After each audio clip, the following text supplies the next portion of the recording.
জয়গুরু, আমি শ্রী সৌমিক জ্যোতির্বিদ বলছি। আপনি কি সারা দিনরাত কঠোর পরিশ্রম করেও আর্থিকভাবে সচ্ছল হতে পারছেন না? অথবা আপনার কখনো ফিনান্সিয়াল ফ্লোটা খুব ভালো হচ্ছে, আবার কখনো কিছুই ইনকাম হচ্ছে না, এরকম হচ্ছে? কেরিয়ারে কি কোনোভাবে স্টেবিলিটি আসছে না? তাহলে এই ভিডিওটি একবার দেখে নিন। আপনার চার্টে যদি এই অশুভ যোগ থাকে, তাহলে আপনি যতই কঠোর পরিশ্রম করুন না কেন, কোনোভাবেই ভাগ্য কিন্তু আপনার সাথ দেবে না।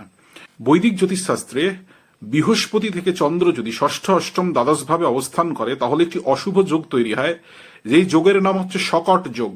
শকট কথার অর্থ হচ্ছে গাড়ি, অর্থাৎ যে গাড়ির স্পিডটা কিন্তু খুব স্লো এবং চাকাগুলো চক্রাকারে আবর্তিত হতো, কখনো উপরে যেত আবার কখনো নিচে, এইভাবেই চাকা যেভাবে ঘোরে সাইক্লিক অর্ডারে। সুতরাং শকট যোগ যদি চার্টে পাওয়া যায়, তাহলে এই ধরনের জাতকদের ভাগ্য বা ফিনান্সিয়াল ফ্লো বা এদের জীবনের যে উন্নতি, কখনো এরা ভালো জায়গায় পৌঁছতে পারে, আবার সেটাকে রিটেইন করা বা ধরে রাখা প্রচন্ড মুশকিল হয়ে যায়। ফলে সবকিছু হারিয়ে আবার লোনগ্রস্ত বা দিনাগ্রস্ত হয়ে যান। এইভাবে এনাদের জীবনে কখনো কোনো স্টেবিলিটি থাকে না। তার কারণে মানসিকভাবে এনারা কিন্তু প্রচন্ডভাবে হতাশাগ্রস্ত হয়ে পড়েন এবং মানসিক যন্ত্রণায় দিন অতিবাহিত করেন। শকট যোগটাকে বুঝতে গেলে দুটো গ্রহকে বুঝতে হবে। চন্দ্র হচ্ছে মনের কারক। সেই চন্দ্র যদি কোনোভাবে পীড়িত থাকে, তাহলে জাতকের মধ্যে মেন্টাল স্টেবিলিটির অভাব দৃষ্ট হয়। আর বৃহস্পতি হচ্ছে নৈসর্গিক শুভ গ্রহ, গ্রোথ, প্রসপ্যারিটি, এই সমস্ত কিছুর কারক। সুতরাং এই দুই গ্রহের প্রভাবে এই জাতকের জীবনে এই উত্থান পতনের সাক্ষী হতে হয়। আমাদের বুঝতে হবে এই শকট যোগের তাহলে প্রতিকার কি। শকট যোগের কিছু অ্যাস্ট্রোলজিক্যাল প্রতিকার রয়েছে, আবার কিছু স্পিরিচুয়াল প্রতিকার রয়েছে। অ্যাস্ট্রোলজিক্যাল প্রতিকার সমগ্র চার্ট না দেখলে বলা যায় না। স্পিরিচুয়াল প্রতিকারের জন্য সবার প্রথমে যেটা করণীয়, ভগবান শ্রীকৃষ্ণের পূজা অর্চনা করা প্রয়োজন, গুরুকে আশ্রয় করে।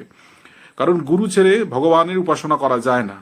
ভগবান শ্রীকৃষ্ণ শকটাসুরকে বধ করেছিলেন। তার যখন অত্যন্ত বাল্য বয়স, যখন সবে পাশ ফিরতে শিখেছেন, তখন মাতা যশোদা তাকে একটি দোলনায় শয়ন করিয়ে রেখেছিলেন। তিনি নিজ কাজে ব্যস্ত ছিলেন এবং সেই দোলনাটি ছিল একটি শকটের নিচে, অর্থাৎ হাতে টানা যে গাড়ি হয়, ঠেলা গাড়ি। কিন্তু সেই ঠেলা গাড়ির মধ্যেই শকটাসুর ছদ্মবেশে সেখানে অবস্থান করছিলেন ভগবানের ক্ষতি করবেন বলে। পরে ভগবান শ্রীকৃষ্ণ এক পদাঘাতে সেই শকটাসুরকে মহাশূন্যে বিলীন করে দেন এবং কংসের কাছে গিয়ে শকটাসুরের মৃত্যু হয় এবং শকটাসুর পরে মুক্ত হয়ে যান, যেহেতু ভগবানের চরণ স্পর্শ পেয়েছিলেন।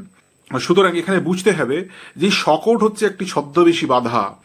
যাদের যাদের চার্টে অভিজ্ঞতা থেকে দেখেছি এই শকট যোগ থাকে, আনপ্রেসিডেন্টেড ইভেন্টস লাইফে হয়ে থাকেন, যা তারা কল্পনাও করতে পারেননি।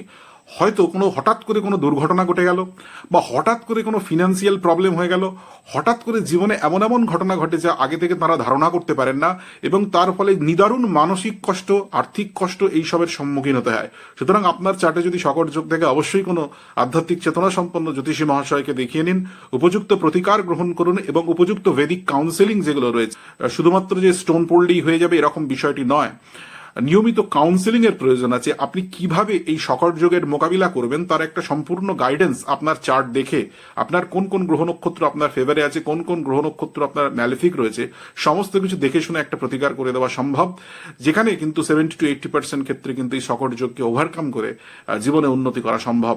আজকের আলোচনাটি এই পর্যন্তই। ভিডিওটি ভালো লাগলে অবশ্যই কিন্তু শেয়ার করবেন আপনাদের ফ্রেন্ডস অ্যান্ড ফ্যামিলির মধ্যে। পেজটি অবশ্যই ফলো করে দেবেন। নমস্কার।